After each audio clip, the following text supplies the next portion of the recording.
तो डिस्टिलेशन हम पढ़ने वाले हैं। डिस्टिलेशन हम तब यूज करते हैं when you need to separate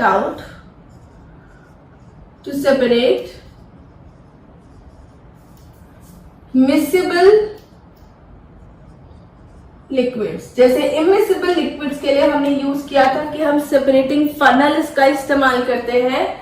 distillation हम यूज करते हैं जब आप मिसिबल लिक्विड्स को सेपरेट करना चाहते हैं। मिसिबल लिक्विड्स वो लिक्विड्स जो आपस में मिक्स हो सकते हैं, which have the property to be dissolved into each other, तब हम यूज करते हैं distillation. So this is used when you have miscible liquids. So इसका प्रिंसिपल ये है, to separate the miscible liquids with difference in boiling point,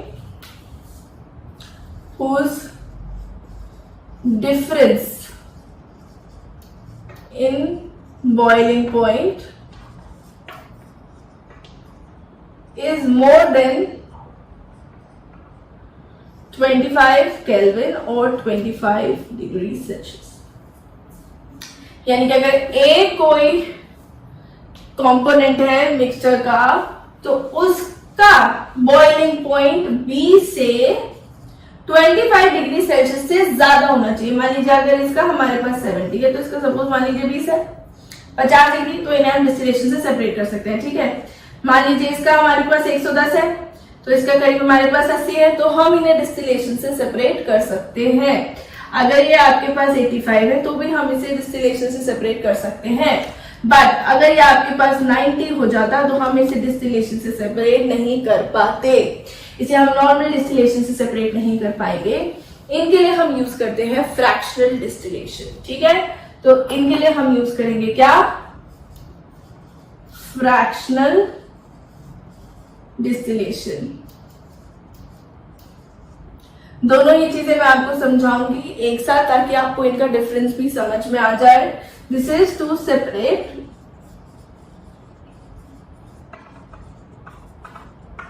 miscible liquids with difference in boiling point, या whose difference in boiling point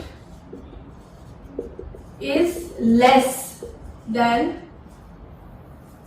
25 degree Celsius. ठीक 25 होगा, आप distillation use कर लीजिए। तो which is less than 25 degree Celsius के लिए हम यूज करेंगे fractional distillation. Now why it is done so, we will first understand distillation क्या होता है, डिस्टिलेशन कैसे करते हैं, then I will tell you like why in this case we are using, जब लेस देन 25 डिग्री सेल्सियस का हो जाएगा तो हम फ्रैक्शनल डिस्टिलेशन क्यों यूज करते हैं। तो डिस्टिलेशन में हमारे पास क्या होता है, we have a clamp stand, जिसके ऊपर आपके पास एक राउंड बॉटम फ्लास्क होगा। ठीक है, इस राउंड बॉटम फ्लास्क में एक थर्मामीटर होगा। यहां लिक्विड आ रहा है आपके पास, which is constantly being heated.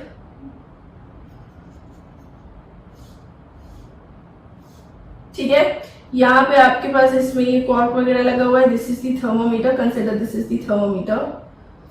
Then you have a condenser,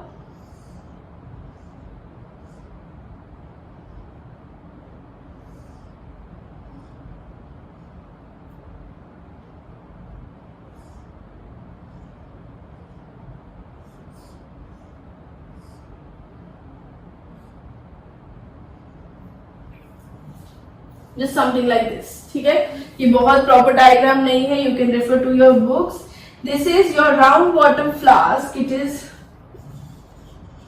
round bottom flask because it can hold a lot of high temperature. This is your Bunsen burner. This is your water condenser, leaving water condenser कह लीजिए। ये normal beaker है जिसमें हम collect कर रहे हैं। This is your thermometer and all that stuff, and this is your mixture. तो इसमें हमारे पास क्या हो रहा है, आपने यहाँ पे बॉइलिंग करी, मतलब आपने यहाँ पे धीरे धीरे हीट किया है।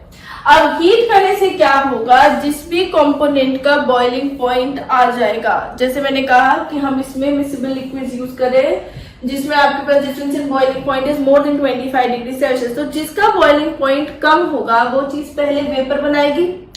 वो वेपर बनाएगी जब तक वो पूरी आपके पास बॉइल नहीं हो जाएगी, टेम्परेचर क्या हो जाएगा, कांस्टेंट, बिकॉज लेटेंट हीट वाला कंसेप्ट लगेगा। तो जब तक आपके पास एक चीज बॉइल नहीं हो जाती है आपके पास टेम्परेचर कांस्टेंट रहेगा, एंड यू कैन नोटिस कि अच्छा ये वाला टेम्परेचर है तो फलाना चीज इज गेटिंग बॉइल, वो वेपर बनाएगी। जब वो यहाँ पे आपके पास वेपर बनाएगी धीरे धीरे उड़ के ऊपर जाएगी, और यहाँ पे जब वो वेपर फॉर्म में जाएगी तो यहाँ पे हम यूज कर रहे हैं वाटर कंडेंसर। इस पाइप को हम, ये जो कंडेंसिंग पाइप है, यहाँ पे हम एक तरफ से पानी डालते हैं water inlet and one is your water outlet. ठीक है, एक तरफ से पानी जा रहा है एक तरफ से पानी निकल रहा है, तो यहाँ पे जो वेपर्स होंगे जिस भी लिक्विड के होंगे वो ठंडे हो जाएंगे, और ठंडे होने के बाद आप यहाँ पे उसे कलेक्ट कर सकते हैं into this beaker. Once a liquid is collected, आपके पास पूरा लिक्विड जब कलेक्ट हो जाता है, दोबारा से जब टेम्परेचर रेज होना स्टार्ट हो जाए, इसका मतलब कि भाई ये वाला लिक्विड तो पूरा कलेक्ट हो चुका, ये पूरा वेपराइज हो चुका, बीकर चेंज कर सकते हैं आप। फिर उसके बाद में जब आपके पास फिर बॉइलिंग पॉइंट आ जाए दूसरी चीज का, तो उसे कलेक्ट कर लीजिए।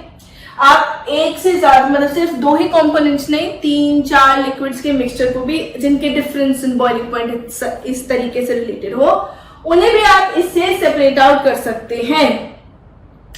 तो डिस्टिलेशन आप कर सकते हैं इस केस के लिए। आप यूज कर सकते हैं अल्कोहल और वाटर को सेपरेट करने के लिए आप डिस्टिलेशन का इस्तेमाल कर सकते हैं।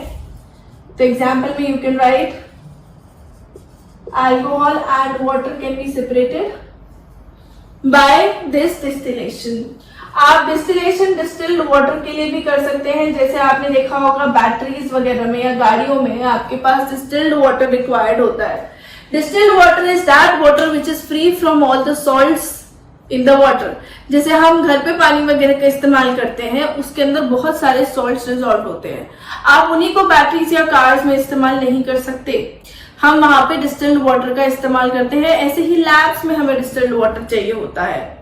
वो डिस्टिल्ड वाटर कैसे बनता है, यहाँ पे आप वाटर को ही ले लीजिए, वाटर को ही हीट कर दीजिए, वाटर का वेपर बना के उसी को कंडेंस कर दीजिए। बहुत सारा पानी वेस्ट होता है इस प्रोसीजर में, बिकॉज वाटर इनलेट आउटलेट में बहुत ज्यादा पानी वेस्ट होता है। सॉल्ट जो है आपके पास वो नीचे ही रह जाएगा, बिकॉज सॉल्ट का बॉइलिंग पॉइंट ऑब्वियसली जो भी पहले मेल्ट होंगे और फिर उसके बाद बॉइल होंगे, वो वाटर के बॉइलिंग पॉइंट से बहुत ज्यादा होते हैं। तो it is just like evaporation process, but evaporation में जो पानी आपके पास लॉस्ट हो रहा था, अब उसको आपने लॉस्ट ना करने के बजाय उसके वेपर्स को कलेक्ट करके आपने वेपर्स को ठंडा कर लेना है, और ठंडा करने के बाद आपने उसे यहाँ पे कलेक्ट कर लेना है। ठीक है, दिस इज योर डिस्टिलेशन का process. Now this process can be used to separate out alcohol and water and distilled water। अगर आपको चाहिए तो आप ये कर सकते हैं। अल्कोहल का बॉइलिंग पॉइंट 70 डिग्री सेल्सियस करीब होता है, वाटर का होता है 100 degree Celsius. So this is your distillation. Now we are going to see how is fractional distillation different from it.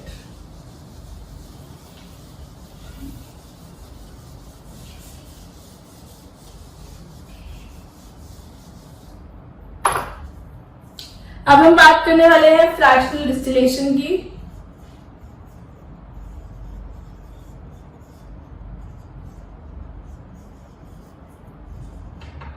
Fractional distillation हम तब यूज करते हैं जब बॉइलिंग पॉइंट का difference is less than 25 degree Celsius. तो इसमें क्या करते हैं, स्टैंड एंड सब आपके पास सेम है, बस इसमें क्या होगा, यहाँ पे जो आप राउंड बॉटम फ्लास्क लेने वाले हैं,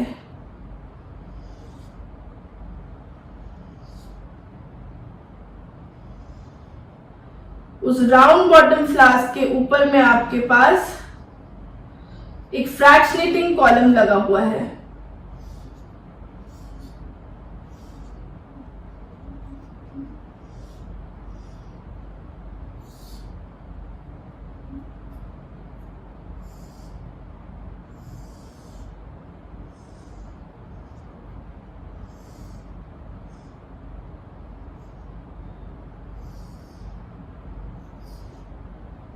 ठीक है, the only difference is this fractionating column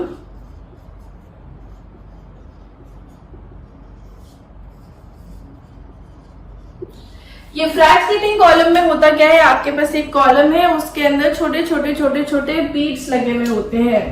तो दिस फ्रैक्शनेटिंग कॉलम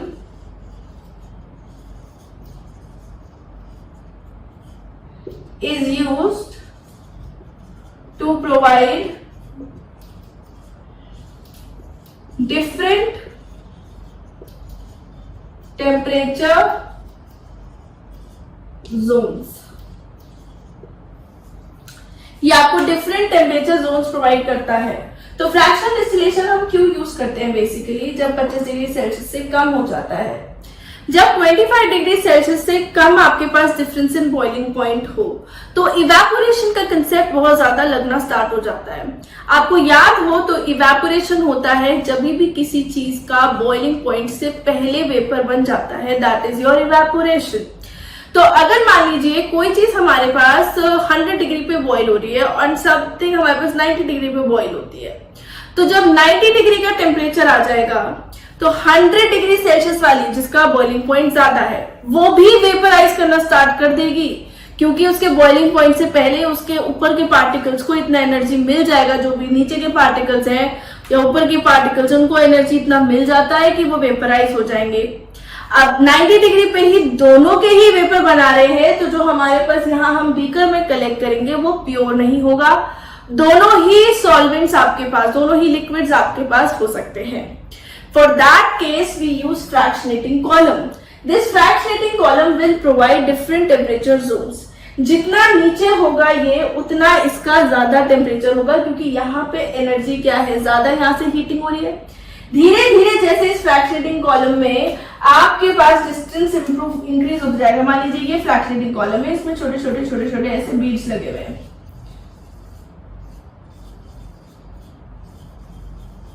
ठीक है। तो जैसे जैसे डिस्टेंस आपका इंक्रीज होता चला जाएगा वैसे वैसे आपका टेम्परेचर कम होता चला जाएगा। तो जिस चीज का 90 डिग्री टेम्परेचर आ चुका है, पूरे सिस्टम का वही टेम्परेचर है, वो तो बना लेगी आपके पास वेपर बना के वो ऊपर ट्रैवल कर जाएगी। लेकिन जिसका 100 है वो यहाँ पे तो वेपर बना लेगी, लेकिन धीरे धीरे जैसे वो ऊपर जाएगी तो उसे कम टेम्परेचर फील होगा। जब कम टेम्परेचर फील होगा और कम टेम्परेचर फील होगा, वो आपके पास यहीं पे से क्या करेगी, कंडेंस होना स्टार्ट कर देगी, और कंडेंस होकर के वापस से लिक्विड बना करके नीचे आती जाएगी in the round bottom flask. तो जो हमको यहाँ पे चीज मिलेगी वो किसकी मिलेगी, जो हमें एक्चुअली में चाहिए था, जिसका 90 डिग्री सेल्सियस टेम्परेचर था। तो फ्रैक्शनल डिस्टिलेशन इसलिए यूज करते हैं ताकि आपको डिफरेंट टेम्परेचर जोन्स मिले और चीजें आपस में मिक्स नहीं हो, इवेपोरेशन नहीं हो, मिक्सिंग नहीं हो। इवेपोरेशन हो तो कंडेंसिंग भी हो जाए साथ में, इसलिए हम यूज करते हैं fractional distillation. Fractional distillation use कहां पे होता है, it is for the refining of petroleum. Refining of petroleum में हम पेट्रोल के पेट्रोलियम के डिफरेंट कंपोनेंट्स को सेपरेट करते हैं। पेट्रोलियम में होता है आपके पास petrol, you have kerosene, you have many types of other things. उनको सेपरेट करने के लिए हम रिफाइनिंग ऑफ पेट्रोलियम में करते हैं fractional distillation. So in this procedure आप यूज सब डिस्टिलेशन जैसा ही करेंगे। All you will need is a fractionating column to provide different temperature zone. मान लीजिए यहाँ पे 80 है तो यहाँ पे 79 हो गया, यहाँ 78 हो गया, यहाँ 77 हो गया, फिर 6, ऐसे करके डिफरेंट टेम्परेचर जोन्स प्रोवाइड हो जाएंगे। जब एक टेम्परेचर आ जाएगा आपके पास, जिस चीज का कम बॉइलिंग पॉइंट है वो तो बॉइल हो जाएगी, जिस चीज का आपके पास ज्यादा बॉइलिंग पॉइंट है वो अगर वेपराइज हो भी रही है तो इस फ्रैक्शनेटिंग कॉलम में वो वापस से कंडेंस होकर के लिक्विड बना लेगी। सो this is the difference between fractional distillation and distillation. आप इसको होपफुली आप सबको बहुत अच्छे से समझ में आ गया होगा। अगर आपको कोई डाउट्स है तो प्लीज आप पूछ लीजिए, talk to the expert and all that आप कर सकते हैं।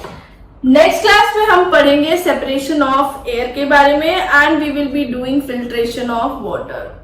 आई वुड लाइक यू ऑल कि आप पहले से ही थोड़ा सा पढ़ के रखें ताकि जब हम उसको पढ़ रहे हो तो आपके कोई डाउट्स हो उस कंसेप्ट को लेकर के तो हम उन्हें बहुत अच्छे से डिस्कस कर पाए। तो next class we will be doing all that.